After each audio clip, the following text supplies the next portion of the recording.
నమస్తే అండి. బేసిక్ గా మన దేశంలో మన ప్రధాని ఎన్నుకోవాలంటే ఏం చేస్తాం? ఓట్లేస్తాం. ఆయా రాష్ట్రాలకి ఓట్లేసి ఆ పార్టీలకి గెలిపిస్తాం. ముఖ్యమంత్రులకి, తర్వాత ఎమ్మెల్యేలకి, తర్వాత ఎంపీలకి. ఈ విధంగా మనం ఓట్లు వేయడం కారణంగా, ఎమ్మెల్యేలకు వేయడం కారణంగా ముఖ్యమంత్రి అవుతాడు, మంత్రులకు వేయడం కారణంగా వాళ్ళు ప్రధానమంత్రిని చేయడం అయితే జరుగుతుంది. అయితే ఏంటంటే నేపాల్లో ఇటీవల ఒక ఘర్షణ జరిగింది. ఏమి జెన్జీ ఉద్యమం అని చెప్పి, జనరేషన్ జెడ్ ఉద్యమం అని చెప్పేసి. వీళ్ళు ఏంటంటే ఆ దేశంలో కరప్షన్ పెరిగిపోయింది, ఇష్టం వచ్చినట్టుగా దీన్ని క్వశ్చన్ చేసినందుకు గాను అక్కడ ఉన్నటువంటి స్టూడెంట్స్ ఎవరైతే ఉంటారో 20 years ఏజ్ ఉన్నటువంటి పిల్లలు ఎవరైతే ఉంటారో వీళ్ళ మీద కర్కశంగా ఆ రాష్ట్ర ప్రభుత్వం ఉక్కుపాదం ఒక ప్రయత్నం చేసింది. అంతేకాకుండా ఇలా క్వశ్చన్ చేస్తారని చెప్పేసి ఫేస్బుక్, ట్విట్టర్, యూట్యూబ్, స్నాప్చాట్ ఇలా ఉన్న అన్ని సోషల్ మీడియా ప్లాట్ఫామ్ అకౌంట్స్ అన్నిటిని కూడా ఆ దేశంలో వాళ్ళు నియంత్రించేసినారు. అంటే డిజేబుల్ చేయించేసినారు కంప్లీట్ గా.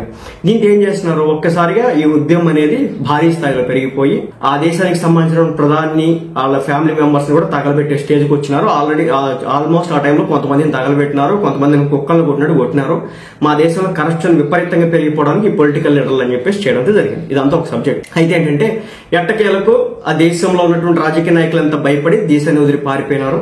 అయితే ఏంటంటే మరి పారిపోయిన నేపథ్యంలో మన ఆ దేశానికి ఒక ప్రధాని కావాలి కదా, ఆ దేశాన్ని నడిపించేటటువంటి ఒక రథసారథి కావాలి కదా. సో ఆ రథసారథిని ఎంచుకునే దానిలో భాగంగా ఒక 90 ఏళ్లు ఉన్నటువంటి సుశీలా కర్కి గారు అని చెప్పేసి ఒక ఆమె ఉన్నారన్నమాట. ఆమె ఉపాధ్యాయ వృత్తి నుంచి అడ్వకేట్ అయ్యి అక్కడ జడ్జిగా అయిన తర్వాత ఆ దేశంలో ఒక one of the powerful person గా ఉన్నారనమాట. ఆమె జీవితంలో అవినీతి మచ్చగానే అవినీతి మరకలు లేనటువంటి ఒక మహిళ. సో ఆమెని ఎంచుకున్నారు ప్రధానిగా, తాత్కాలిక ప్రధానిగా. ఎంత అంటే చెప్పమంటారా, ఈమెను ఎలా ఎంచుకున్నారో తెలుసా? బేసిక్ గా కొన్ని సోషల్ మీడియా ప్లాట్ఫామ్స్ ఉంటాయి, డిస్కార్డ్ అని చెప్పేసి ఉంటుంది. ఇది గేమర్స్ కోసం తయారు చేస్తున్నారు. దాంట్లో మాట్లాడుకుంటూ ఉండొచ్చు అనమాట.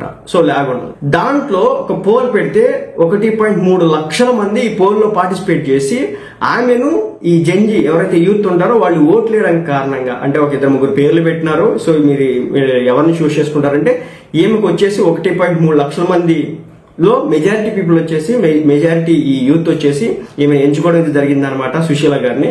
దీంతో ఇప్పుడు నేపాల్ కి ఈమె ప్రధాని అనమాట.